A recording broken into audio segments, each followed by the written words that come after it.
Have you ever seen a perfect setup form on a chart, watched the price come exactly where you wanted, and then sat there, frozen, unable to click?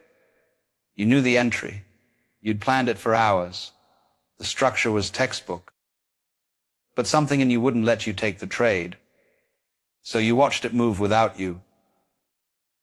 And 10 minutes later, you started building reasons it was good you didn't enter. Welcome back. This is episode 7 of our Trading Psychology series. Today, we're going to talk about the opposite of FOMO and the opposite of overconfidence. It's the trader who sees everything clearly and still can't move.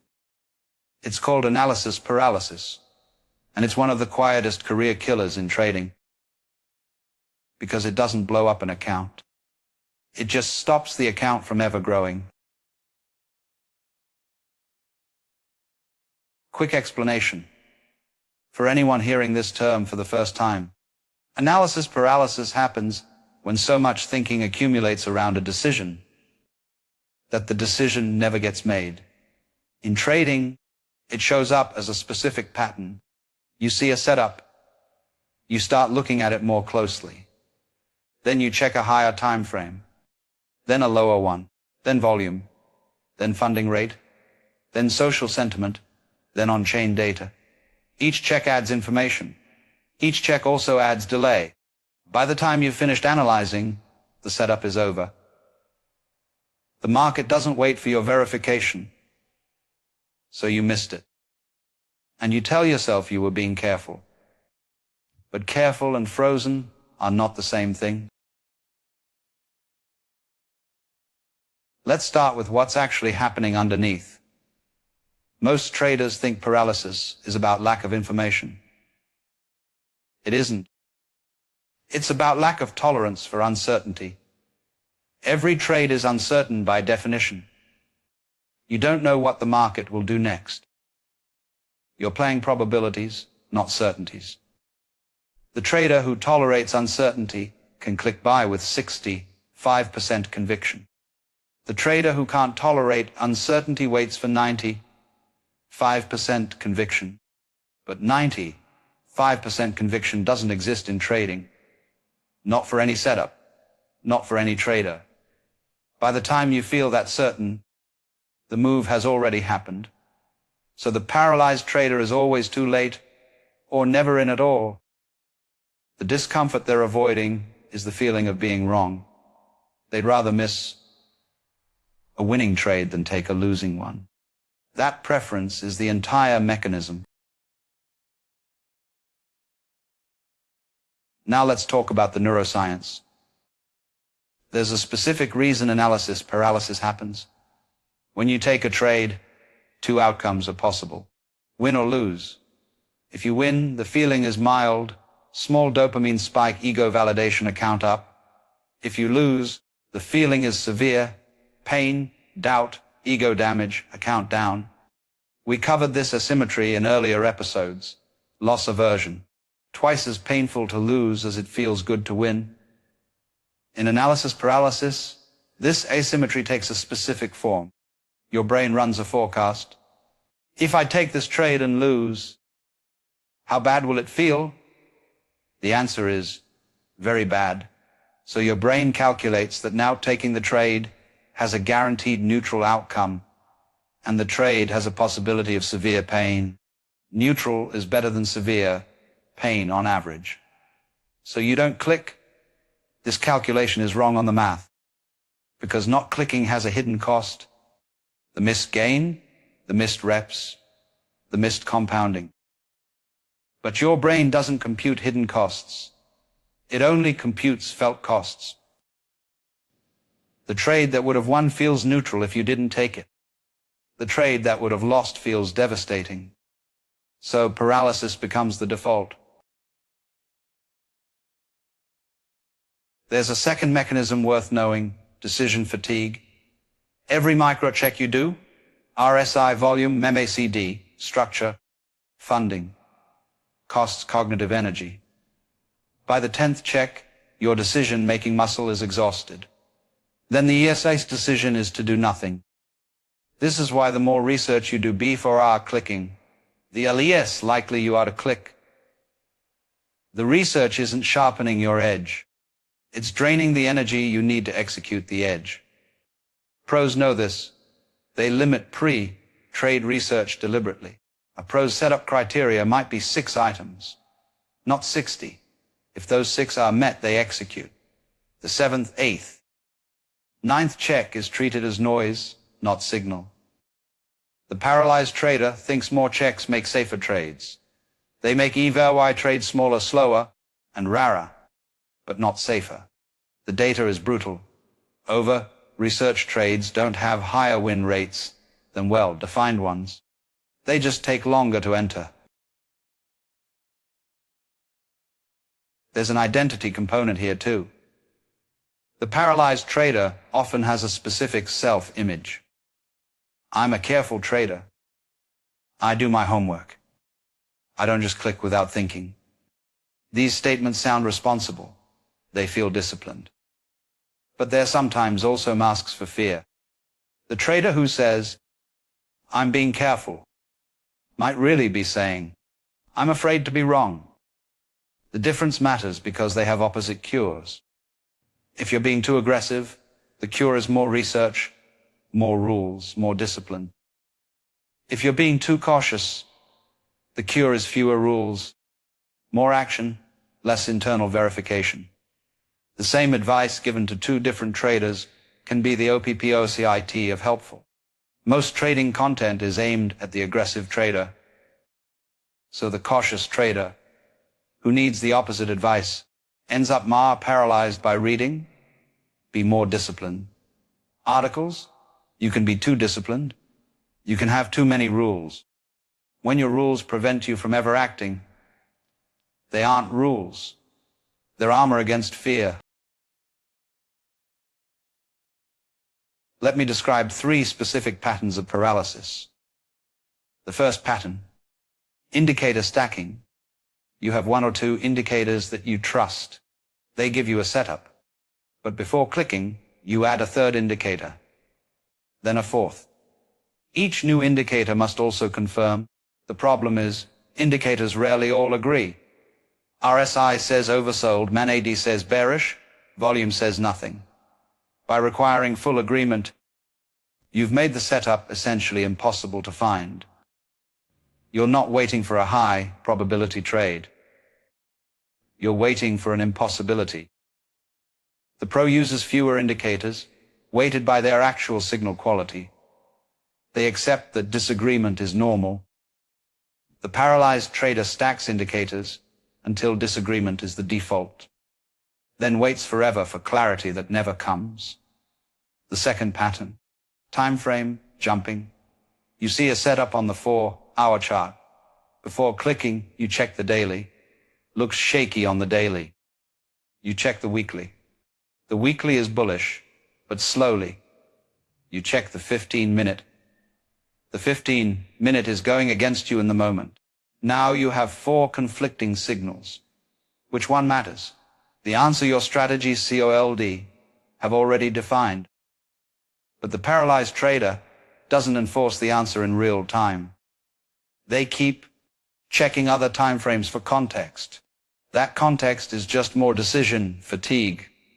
The pro picks a time frame before entering and ignores the others except as backdrop. The third pattern, waiting for perfect confirmation. The setup forms. Price moves toward your entry. The paralyzed trader waits for the next candle to close in their direction, then waits for the candle after that to confirm, then waits for volume to confirm, then waits for a higher high to confirm. By the time everything confirms, the move is half finished. The risk-reward is gone. The trade no longer makes sense, so they don't take it. The setup that would have been a winner becomes a missed opportunity. And the paralyzed trader learns the wrong lesson, that careful waiting protected them. It didn't. It just kept them out. There's a cultural amplifier here worth naming. The smart trader persona. In trading communities, there's a strong status reward for sounding thoughtful. Detailed paragraph analysis posts get respect. Quick decisive takes get less respect. So traders learn to perform smartness. They add caveats. They mention multiple time frames. They cite indicators most viewers don't use. Performing smartness in public reinforces the same paralyzed behavior in private. Because once your identity is the thoughtful one, clicking quickly without verbalizing 6 layers of analysis feels embarrassing, even when no one is watching. The pros do the opposite. They make decisions in seconds when their criteria are met. They don't post about each decision. They don't justify each entry to an audience. Their thinking happens before the setup, not during. By the time the setup arrives, the thinking is done. The paralyzed trader does the thinking at the setup. And the timing gets destroyed. There's a counterintuitive angle here that connects to leverage. In some ways, analysis paralysis is safer in leverage trading than the opposite extreme. A paralyzed trader misses good setups. That's a real cost. But they also miss bad setups. They don't blow up. They just don't compound. Compared to an over-aggressive trader who clicks every setup at high leverage, the paralyzed trader actually survives longer. So paralysis is not catastrophic in perps. It's more like quiet career stagnation. That's why traders can stay in paralysis for years without learning the cost. The losses are invisible. They're the trades that would have worked. You don't grieve missed opportunities the way you grieve realized losses. But over a long career, the missed opportunities add up to far more than the losses you avoided. The trader who never clicks isn't winning. They're just losing slowly in a way that doesn't show on the account statement. There's a recurring after effect worth naming, the I should have regret cycle. You see a setup, you hesitate, you miss it. The trade plays out. It hits the target perfectly. Now you replay the whole thing in your head. I should have taken it. I knew the structure was right. I let fear win again. This regret is real, and in some ways healthy. It's awareness of the paralysis pattern. But the regret often makes the next trade worse, because now you're going to compensate. The next setup comes along slightly weaker than the one you missed. You click it impulsively to prove you can, and trade fails. So now you've experienced both costs in sequence, the missed winner and the forced loser. Your brain remembers the loser more vividly, so you become more paralyzed on the next setup. The cycle deepens. The way out is not to be more aggressive after missed trades. It's to enter the next setup at your normal rules. Not over-clicking. Not under-clicking. Just clicking when your rules say click. That equilibrium is harder than it sounds. So how do you train yourself out of analysis paralysis? I'll give you 3 practical rules. 1. Set a maximum research time per setup.